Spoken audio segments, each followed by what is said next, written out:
वैशाख मास कथा अध्याय 8। जय श्री कृष्णा, राधे राधे। आज आप सुनेंगे वैशाख मास कथा का 8वां अध्याय। उससे पहले आइए श्रवण करते हैं भक्त और भगवान की एक ऐसी पौराणिक कथा जिसके लिए भगवान स्वयं 15 दिनों तक भूखे प्यासे रस्सी से बंधे रहे। महाराष्ट्र के एक गांव में एक ब्राह्मण रहते थे। उनके घर में केवल 4 लोग थे। वो ब्राह्मण, उनकी पत्नी ब्राह्मणी, उनका पुत्र और उनकी पुत्रवधू। उनकी पुत्रवधू बड़ी ही साध्वी और भक्ता थी, जिनका नाम सखुबाई था। वह बचपन से ही संत महात्माओं का संग करके निरंतर श्री कृष्ण के चिंतन में तन्मय रहती थी। जैसे गाय कसाई के चक्कर में फंस जाए, वैसे ही साध्वी सखुबाई की शादी ऐसे परिवार में हुई जहां उनकी सास, ससुर और पति तीनों उनके विरुद्ध थे। उनकी सास उन्हें थप्पड़ मारती थी और गालियां भी दिया करती थी। उनके परिवार में सब उनके भजन के विरुद्ध थे, लेकिन सखुबाई ने कभी किसी से कुछ नहीं कहा। उनके पति भी उनके अनुकूल नहीं थे। सखुबाई को बहुत कष्ट दिया जाता था, लेकिन वह एक पल के लिए भी भगवत विस्मरण नहीं होने देती थी। उन्होंने इतनी प्रतिकूलता के बाद भी उन तीनों से द्वेष नहीं किया। उनका जीवन कष्टदायक था, पर उन्होंने कभी किसी से कठोर वचन नहीं बोले। जो मान अपमान, लाभ हानि, जय पराजय, सुख दुख को समान भाव से सहते हुए भगवत स्मरण करता है, भगवान उसके अधीन हो जाते हैं। सखुबाई को उनके परिवार वाले बहुत सताते थे। सखुबाई को पीटा जाता था, गालियां दी जाती थी, क्लेशात्मक व्यवहार किया जाता था, लेकिन सखुबाई के हृदय में विट्ठल ऐसे बसे हुए थे कि इसका उनके ऊपर कोई प्रभाव नहीं पड़ता था। सखुबाई को फटे पुराने कपड़े पहनने को मिलते थे, रूखा सूखा खाने को मिलता था, प्रतिक्षण डांट पिटाई होती थी, लेकिन वह हर समय श्री कृष्ण के चिंतन में लीन रहती थी। सखु की दशा पर गांव के स्त्री पुरुषों को बहुत तरस आता था, पर किसी की हिम्मत नहीं होती थी कि कोई उनके परिवार को समझा सके। सखुबाई मन ही मन भगवत कृपा का अनुभव करते हुए सोचती कि कितने कृपालु हैं श्री कृष्ण। यदि मेरे पति, सास या ससुर मुझसे प्यार करते तो श्री कृष्ण के प्यार में बाधा पड़ जाती। एक दिन किसी पड़ोसन ने सखुबाई से पूछा, तू इतना दुख भोगती है, तेरे मायके में कोई नहीं है क्या? ना कोई खबर लेने आता है और ना ही कोई तुम्हारा सहयोग करता है? सखुबाई ने मुस्कुराते हुए कहा, जानती हो मेरा मायका कहाँ है? पंढरपुर में। और मेरे मायके वाले कौन है? जानती हो, विट्ठल और रुक्मिणी जी। सखुबाई आगे कहती है, सखी, उनका बहुत बड़ा परिवार है, असंख्य संतानें हैं। मुझे लगता है कि वो असंख्य संतानों की व्यवस्था में मुझे भूल गए हैं, इसलिए मुझ गरीब की खोज खबर लेने वो नहीं आ पा रहे हैं, पर उनकी मुझ पर बहुत कृपा है। पंढरपुर महाराष्ट्र का एक प्रसिद्ध धाम है। यहाँ एकादशी को बड़ा मेला लगता है, जिसमें भगवान श्री विट्ठल जी के दर्शनार्थ लाखों नर नारी दूर दूर से नाम कीर्तन करते हुए, नृत्य करते हुए उत्साहपूर्वक पंढरपुर की यात्रा करते हैं। जब यात्रा का दिन आया तो भक्तों की मंडलियां कीर्तन करते हुए, नाचते हुए पंढरपुर के लिए चारों ओर दल बना बना कर जाने लगे। भक्तों को पंढरपुर जाता देख सखुबाई के हृदय का बांध टूट गया। विचार करने लगी, क्या करूं? मेरे प्रीतम का ऐसा बड़ा उत्सव हो रहा है, यदि मैं सास से पूछूंगी तो पिटाई ही होगी। उन्होंने सोचा, सास, ससुर, पति कोई जाने तो देगा नहीं। सखुबाई को पानी भरने के लिए रोज कृष्णा नदी में जाना होता था। उन्होंने घड़ा लिया और कृष्णा नदी में जल भरने के बहाने घर से निकली। प्रेमी भक्तों के संकीर्तन दल को देखकर सखु के हृदय में प्रेम उमड़ा। पंढरपुर जाने की प्रबल इच्छा करके उन्होंने घड़ा वहीं रख दिया और वह भक्तों की मंडली में चली गई। उन्हें जाते हुए एक पड़ोसन ने देख लिया और दौड़कर उसने उनकी सास को बताया कि उसकी बहू संतों की मंडली के साथ भाग गई है। अब सास और पति ने बड़े बड़े डंडे निकाले और उन्होंने सखु को रोकने के लिए दौड़ लगाई। उन्होंने देखा तो सखुबाई अपने प्रीतम के दर्शन के लिए विशेष इच्छुक थी और भक्तों के बीच में भगवत प्रेम में उन्मत्त हो रही थी। उनकी सास ने उनके बाल पकड़े तथा घसीट के उन्हें बाहर लाई और वहीं उन्हें डंडे से मारना शुरू कर दिया। घर ले जाकर तीनों ने मिलकर उनकी पिटाई की। सखुबाई सिर्फ हे विट्ठल हे कृष्ण हे गोविंद कहती रही। उनकी सास ने कहा, यह तो मामूली मार है, इससे ये मानने वाली नहीं है इसे ऐसा पीटो कि ये चलने के लायक ना रहे, वरना ये फिर भाग जाएगी और पंढरपुर की यात्रा करेगी, और अभी 2 सप्ताह है पंढरपुर के यात्रा में। इसको जकड़ करके खम्बे में बांध दो और 2 सप्ताह तक ना रोटी दो ना पानी दो, और रोज इसकी पिटाई करो तब ये मानेगी। सास की आज्ञा पर सखुबाई को उनके पति और ससुर ने बांध दिया, उनकी पिटाई की और उन्हें भोजन देना बंद कर दिया। उनके हृदय में यह दुख नहीं था कि मुझे बांध दिया गया, मुझे मारा गया या मुझे गाली दी गई। उनके हृदय में बस एक पीड़ा थी कि हे श्री कृष्ण, आपके भक्तों के बीच में मुझे कितना सुख मिला। पहली बार जीवन में भक्त मंडली में मुझे नाचने को मिला। मैं आपके दर्शन के लिए जा रही थी, परंतु मेरी सामर्थ्य नहीं कि मैं इस जन्म में इस नरक से निकल सकूं। हे करुणा निधान, क्या ऐसा नहीं हो सकता कि मैं इस जन्म में आपके दर्शन कर पाऊं? क्या मैं आपके मंदिर में आकर आपके भक्तों के बीच में नहीं नाच सकती?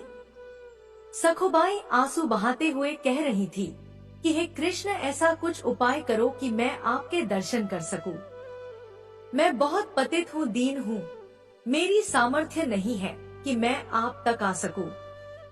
हे प्रभु, आप कृपा करो, बहुत सुंदर अवसर मिला है, भक्तों की मंडलियां जा रही हैं, आपके दर्शन करने के लिए ऐसा अवसर बार बार नहीं आएगा। हे नाथ, आप कृपा करोगे तभी दर्शन हो सकते हैं। मेरा सामर्थ्य नहीं है कि मैं इनके चंगुल से छूट सकूं। जब भक्त तकलीफ में हो तो हरि को चैन कैसे पड़ सकता है? रुक्मिणी जी ने देखा तो प्रभु के चेहरे पे उदासी और बड़ी चिंता थी। उन्होंने ठाकुर जी से पूछा कि नाथ, आप चिंता में कैसे? लगता है कोई भक्त कष्ट में है। भगवान ने कहा, हाँ, एक ऐसी भक्त है जिसको बहुत पीटा जा रहा है, क्लेश दिया जा रहा है, वो मुझसे मिलना चाह रही है और उसको बांध दिया गया है। आपको थोड़े दिन के लिए हमसे विरह सहना पड़ेगा, क्योंकि हमें कुछ दिन वहाँ रहना पड़ेगा, तभी बात बनेगी। रुक्मिणी जी से ऐसा कहकर प्रभु तत्काल सखुबाई के समीप गए। प्रभु ने एक बहुत सुंदर नवयुवती का रूप धारण किया और बोले, सखुबाई, मैंने सुना है तुम पंढरपुर जाना चाहती हो, चलोगी मेरे साथ पंढरपुर? सखुबाई ने आँख खोली और कहा, सखी, मुझ पापिनी के भाग्य में ऐसा कहा कि मैं भक्त मंडली के साथ पंढरपुर जाऊं। तुम देख तो रही हो मेरी दशा। स्त्री रूपी ठाकुर जी ने कहा, बाई, तुम जानती नहीं हो, मैं तुम्हें बहुत समय से जानती हूँ। तुम मेरी बहुत प्रिय सखी हो। उदास मत हो, मैं जिसकी सखी होती हूँ उसको मैं कभी उदास नहीं देख सकती। मैं तुम्हारी रस्सी खोल देती हूँ, तुम भागो और जाओ मंडली के साथ। सखुबाई ने कहा, मेरी सांस फिर पकड़ लेगी। स्त्री वेशधारी प्रभु बोले, बिल्कुल नहीं, इसकी तो तुम चिंता ही मत करो। ठाकुर जी ने सखुबाई को निकाला और स्वयं सखुबाई का रूप धारण करके रस्सी में बंध गए। जिनका नाम स्मरण करने से माया का बंधन टूट जाता है, जिनको पाना बड़े बड़े योगियों के लिए भी दुर्लभ है, वही भगवान अपनी भक्त सखुबाई के लिए एक साधारण स्त्री की तरह बंध गए। ठाकुर जी चुपचाप चाटे खा रहे हैं। ठाकुर जी को कई दिन हो गए भोजन नहीं मिला, पानी नहीं मिला और रोज उनकी पिटाई भी हुई। 14 दिन बीत गए, प्रभु बंधे रहे, रोज डंडे और गालियां खा रहे हैं। उनके पति को उन पर दया आई तो उन्होंने सखुबाई के रूप में जो ठाकुर जी बंधे थे उनको खोल दिया। पति की आज्ञा के अनुसार सखु रूपी श्री भगवान ने स्नान किया, सुंदर रसोई बनाई और सबको खिलाया। भोजन पाने के बाद तीनों के हृदय में बहुत प्यार उदय हुआ। सखु रूपी भगवान ने अपनी सेवा और सुंदर व्यवहार से पति, सास और ससुर तीनों के स्वभाव को बदल दिया। अब तीनों सखुबाई स्वरूप श्री भगवान से बहुत प्यार करने लगे। उधर सखुबाई पंढरपुर पहुँच के नाम संकीर्तन करते हुए नाच रही हैं। प्रभु के प्रेम में वो इस बात को भूल गई कि मेरी जगह कोई और सखी बंधी हुई है। आनंद में विभोर हुई सखुबाई ने चंद्रभागा नदी में स्नान करके मंदिर के अंदर प्रवेश किया। वो मंदिर में जाकर श्री हरि के दर्शन करके आनंद सिंधु में डूब गई। सखुबाई का प्रभु में ऐसा मन लगा कि उन्होंने प्रभु के सामने प्रतिज्ञा कर ली कि जब तक शरीर में प्राण रहेंगे मैं पंढरपुर की सीमा के बाहर नहीं जाऊंगी। उन्हें क्या पता था कि उनके बदले पंडरीनाथ जी वहां बंधे हुए हैं। सखुबाई के सामने भगवान का वो स्वरूप प्रकट हुआ कि सखुबाई विह्वल हो गई और भगवान के सौंदर्य के दर्शन में इतना मुग्ध हो गई कि उनके प्राण छूट गए। एक ब्राह्मण उस मंडली में आया था और उसने सखुबाई की लाश को देखा। उसने साथियों को बुलाया और सबने मिलकर सखुबाई के शरीर का अंत्येष्टि संस्कार किया। इधर रुक्मिणी जी ने विचार किया कि ठाकुर जी कह के गए थे कि कुछ ही दिनों में वापस आ जाऊंगा, लेकिन आज तक वापस नहीं आए। फिर ध्यान देके देखा कि जिसके लिए गए थे उसने तो शरीर छोड़ दिया और उसके शरीर का अंतिम संस्कार भी हो गया। अब मेरे प्रभु को तो बहू बनकर वहाँ रहना ही पड़ेगा। अब रुक्मिणी जी को बड़ी चिंता हुई। रुक्मिणी जी श्मशान पहुँची और उन्होंने सखुबाई की राख, हड्डी वगैरह को एकत्रित किया और प्रेम दृष्टि से देखा तो सखुबाई जीवित हो गई। सखुबाई को ऐसा लगा जैसे वह गहरी निद्रा से जगी हो। रात को स्वप्न में रुक्मिणी जी ने सखुबाई से कहा, देखो पुत्री, तुम्हारा प्रण पूरा हुआ। तुमने कहा था कि जब तक इस शरीर में प्राण रहेंगे मैं पंढरपुर की सीमा के बाहर नहीं जाऊंगी। तुम्हारा वह शरीर तो जल गया, अब तुम लौट जाओ। मेरे प्रीतम तुम्हारे रूप में तुम्हारे घर पर है। रुक्मिणी जी का आदेश पाकर सखुबाई आनंद मग्न होकर 2 दिन बाद यात्रियों के साथ वापस लौट आई। सखु को आता देख सखु वेशधारी भगवान पंढरीनाथ जो वहाँ बहु रूप में थे, उन्होंने सोचा कि अगर वो यहाँ आ गई और मैं भी यहाँ रहा तो गड़बड़ हो जाएगी। ठाकुर जी ने तत्काल सास से कहा कि मैं पानी लेने जा रही हूँ। उन्होंने घड़ा लिया, घाट पर आई और पूर्व परिचित सखी का वेश धारण कर सखुबाई से मिली। उन्हें देखते ही सखुबाई को सारी बातें याद आ गई। सखुबाई ने दौड़ करके उन्हें हृदय से लगाया और कहा, सखी, आपकी कृपा से मुझे पंढरपुर जाने को मिला। मुझे मेरे ठाकुर जी के दर्शन हुए। उनके चरणों को पकड़ लिया और बोली, बहन तुम्हें बहुत कष्ट भोगना पड़ा होगा मेरी वजह से। ठाकुर जी ने कहा कि तुम चिंता मत करो, तुम सुखी हो गई ना। सखुबाई ने कहा, हाँ सखी, ठाकुर जी ने कहा मुझे कोई कष्ट नहीं हुआ। यदि तुम्हें सुख मिला तो हर कष्ट मेरे लिए सुखमय है। तुम ये घड़ा लो, इसमें जल भरो और घर जाओ। सखुबाई घड़ा भरकर अपने घर को गई और ठाकुर जी अंतर्ध्यान हो गए। सखुबाई घड़ा उठाकर घर पहुंची और अपने काम में लग गई। सखुबाई को सास, ससुर और पति के बदले हुए स्वभाव को देखकर बड़ा आश्चर्य हो रहा है। दूसरे दिन वो ब्राह्मण अर्थात जिसने सखुबाई के शरीर का अंतिम संस्कार किया था वापस आया और उसने सखुबाई के घर पहुंचकर कहा कि मैं एक खबर देने आया हूँ। तुम्हारी बहू पंढरपुर गई थी, जहाँ ठाकुर जी के दर्शन करके उसके प्राण निकल गए और हम सबने उसके शरीर का अंतिम संस्कार कर दिया। परिवार वालों ने कहा कि हमारी बहू तो घर के अंदर है। आवाज लगाई, सखुबाई सामने आ गई। सखुबाई को देखकर ब्राह्मण के होश उड़ गए। ब्राह्मण के बहुत कहने पर उन्होंने सखु को अपने पास बुलाकर पूछा कि हमने तुम्हें यहाँ बांध रखा था, लेकिन ये कहते हैं कि तुम पंढरपुर में गई और वहाँ मर गई, कैसी बात है ये? सखुबाई ने कहा, ये जो कह रहे हैं बिल्कुल सत्य है। जिस समय आपने मुझे बांध रखा था उसी समय कोई नव युवती स्त्री आई थी और उसने मेरी सहायता की और मुझे खोल दिया। मैं भक्तों के साथ पंढरपुर गई और वो यहाँ बंधी रही। मुझे तो वहाँ भेज दिया और स्वयं आपका प्रतिकूल व्यवहार सहती रही। मैं पंढरपुर गई थी, वहाँ एक दिन मैं वहाँ बेहोश भी हो गई थी। बाद में मुझे मालूम हुआ कि मैं मर गई थी और मेरे शरीर को जलाया गया था, पर रुक्मिणी जी ने मुझे फिर से जिंदा कर दिया और वापस भेज दिया। मैं जब नदी के पास आई तो वह युवती जिसने मुझे खोला था वो मुझे घड़ा देकर चली गई। आप लोग जानते हैं वो युवती कौन थी? सास, ससुर और पति ने कहा हमें तो पता नहीं। सखुबाई ने कहा जब वो चली गई तो मुझे पता चला कि वो मेरे पांडुरंग विट्ठल ही थे। आप लोगों का बड़ा सौभाग्य है कि आपको मेरे इष्ट के दर्शन हो गए। यह सुनते ही सखुबाई के सास, ससुर और पति उनके चरणों में गिर पड़े और कहा कि हमने तुम्हें पहचाना नहीं। हमारे घर में ऐसी परम भक्त परम साध्वी रहती है जिसके अधीन श्री भगवान है। हमने तुम्हें बहुत सताया, हम पर कृपा करो। संत सखुबाई ने सास, ससुर और पति को भक्ति का उपदेश दिया। तीनों भजन परायण होकर सखुबाई की कृपा से भगवत धाम को प्राप्त हुए। यदि उपासक भक्ति मार्ग में आगे बढ़ रहा हो और उसके जीवन में प्रतिकूलता आए तो उसे आनंदित होना चाहिए कि अब हरि जल्दी ही आने वाले हैं। जब जब प्रतिकूलता किसी भक्त के जीवन में आई तो भगवान का ऐसा अवतार हुआ जो न तो पुराणों में लिखा है और न ही शास्त्रों में। हरि हमें हर क्षण देख रहे हैं। कभी निराश मत होना, चाहे जितना दुख क्लेश आए।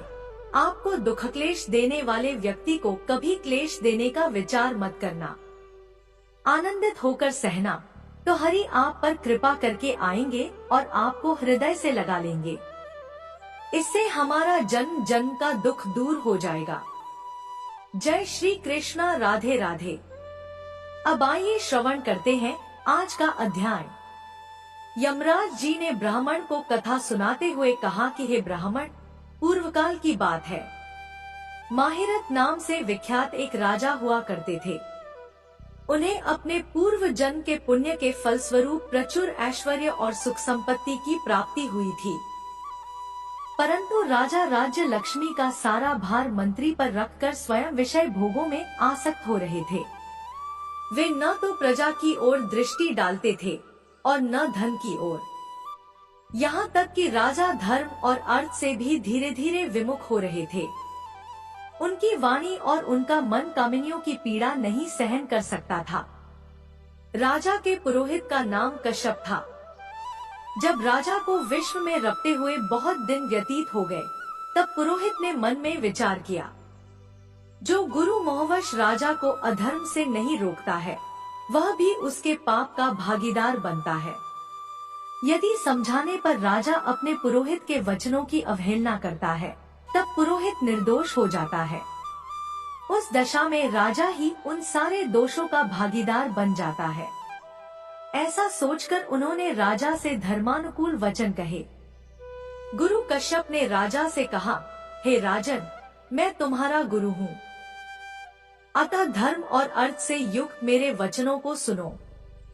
राजा के लिए सबसे बड़ा धर्म होता है कि वह अपने गुरु की आज्ञा का पालन करे। गुरु की आज्ञा का आंशिक पालन भी राजाओं की आयु, लक्ष्मी और सुख को बढ़ाने वाला होता है। हे राजन, तुमने दान के द्वारा कभी ब्राह्मणों को तृप्त नहीं किया, भगवान श्री विष्णु की आराधना नहीं की, कोई भी व्रत, तपस्या अथवा तीर्थ भी नहीं किया। हे महाराज, कितनी दुख की बात है कि तुमने काम के अधीन होकर कभी भगवान का नाम भी स्मरण नहीं किया। अबलाओं की संगति में पढ़कर विद्वानों की संगति नहीं की। जिसका मन स्त्रियों ने हर लिया उसे अपनी विद्या, तपस्या, त्याग, नीति और विवेकशीलता से भला क्या लाभ हुआ। एकमात्र धर्म सबसे महान और श्रेष्ठ होता है, राजन, जो मृत्यु के बाद भी साथ जाता है। शरीर के उपयोग में आने वाली जितनी भी वस्तुएं हैं, वे सब तो नष्ट हो जाने वाली हैं। धर्म की सहायता से ही मनुष्य दुर्गति से पार हो जाता है। राजन, क्या तुम नहीं जानते कि मनुष्य के जीवन का गिलास जल की उत्ताल तरंगों के समान चंचल और अनित्य होता है? जिनके लिए बिना पगड़ी और मुकुट होता है, सत्य और धर्म ही दिन के कुंडल हैं, और त्याग ही जिनके कंगन है, उन्हें जड़ आभूषणों की भला क्या आवश्यकता? मनुष्यों के निर्जीव शरीर को काटकर पृथ्वी पर फेंक दिया जाता है और उसके बंधु बांधव फिर कर चले जाते हैं। केवल धर्म ही है जो उसके पीछे पीछे साथ जाता है। सब कुछ जा रहा है, आयु भी प्रतिदिन क्षीण हो रही है और यह जीवन भी लुप्त होता जा रहा है। ऐसी अवस्था में राजन, फिर भी तुम क्यों मुकर भागते हो? स्त्री, पुत्र आदि, कुटुंब, शरीर तथा द्रव्य संग्रह ये सब पराये हैं, अनित्य हैं, किंतु पुण्य और पाप अपने हैं। जब एक दिन सबको छोड़कर तुम्हें व्यवस्था पूर्वक जाना है, तो तुम अंत में फंसकर अपने घर में का अनुष्ठान क्यों नहीं करते? अपने धर्म का पालन क्यों नहीं करते? हे राजन, मरने के बाद उस दुर्गम पथ पर अकेले कैसे जा सकोगे, जहाँ न ठहरने के लिए स्थान है, न खाने योग्य वस्तु है, न पीने का पानी है, न कोई खर्च और न कोई राह बताने वाला गुरु है। यहाँ से प्रस्थान करने के बाद तुम्हारे पीछे कुछ भी नहीं जाएगा। केवल साथ जाएंगे तो पाप और पुण्य जो तुमने अपने जीवन में कमाए हैं, ये सब तुम्हारे पीछे पीछे ही जाएंगे। इसलिए हे राजन, तुम अब आलस्य छोड़कर वेदों और स्मृतियों में बताएं कि देश और कुल के अनुरूप हितकारी कर्म का अनुष्ठान करो, राजधर्म का पालन करो, धर्म और सदाचार का सेवन करो।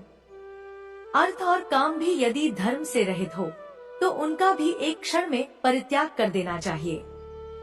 राजन, दिन रात इंद्रिय विजय रूपी योग का अनुष्ठान करना चाहिए, क्योंकि जितेंद्र राजा ही एकमात्र अपनी प्रजा को वश में रख सकता है।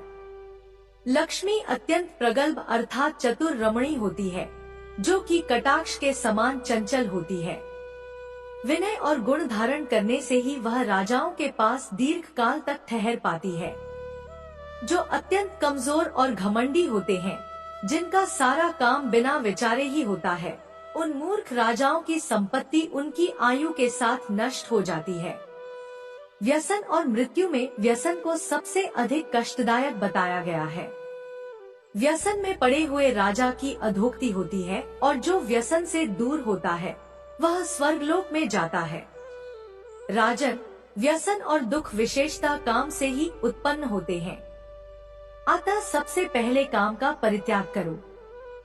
पापों में फंस जाने पर वैभव और भोग स्थिर नहीं रहते, शीघ्र ही नष्ट हो जाते हैं। चलते, रुकते, सोते जागते, इसमें भी जिसका मन विचारों में संलग्न नहीं रहता, वह जीते जी मरे के समान होता है। विद्वान पुरुष सदा विशेष चिंता छोड़कर समतापूर्ण स्थिर और व्यवहारिक युक्ति से परमार्थ का साधन करते हैं। मनुष्य का मन तो एक बार की तरह चंचल होता है, अतः उससे बलपूर्वक काम लेना चाहिए। राजन, धर्म के चतुर्दशी व्रत पुरुषों की बुद्धि का सहारा लेकर अपने कुपथगामी मन को वश में रखना चाहिए। हाथ पैरों को चलाना, देशांतर में जाना, शरीर से क्लेश उठाना और तीर्थ के लिए प्रयास करना आदि कोई भी परम पद की प्राप्ति में सहायता नहीं कर सकते। केवल परमात्मा में मन लगाकर उनका नाम जप करने से ही उस पद की प्राप्ति संभव है। इसलिए राजन, विद्वान पुरुष को उचित है कि विश्व में प्रवृत्त हुए मन को रोकने के लिए प्रयास करे। इस प्रकार प्रयास करने से वह अवश्य ही वश में हो जाता है। यदि मनुष्य मोह में पड़ जाए और स्वयं विचार करने में असमर्थ हो जाए, तो उसे चाहिए कि वह विद्वान से जाकर प्रश्न पूछे। वह पूछने पर यथोचित कर्तव्य का उपदेश अवश्य देते हैं। कल्याण की इच्छा रखने वाले को हर एक उपाय से काम और क्रोध का निग्रह करना चाहिए, क्योंकि वे दोनों कल्याण का विघात करने के लिए तैयार रहते हैं। हे राजन, काम बड़ा बलवान है और वह शरीर के भीतर रहने वाला एक महान शत्रु है। श्रेय की अभिलाषा रखने वाले पुरुषों को कभी उसके अधीन नहीं होना चाहिए। अतः विधि पूर्वक पालन किया हुआ धर्म ही सबसे श्रेष्ठ माना जाता है। अब तुम अपने धर्म का आचरण करो और धैर्य धारण रखो। यह स्वास्थ्य बहुत चंचल है, जीवन उसी के अधीन है। ऐसी स्थिति में भी भला कौन मनुष्य धर्म के आचरण में विलंब करेगा।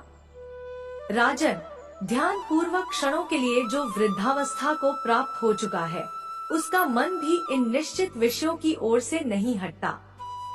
कितनी शर्म की बात है कि इस काम के मोह में पड़कर तुम्हारी सारी उम्र बीत गई।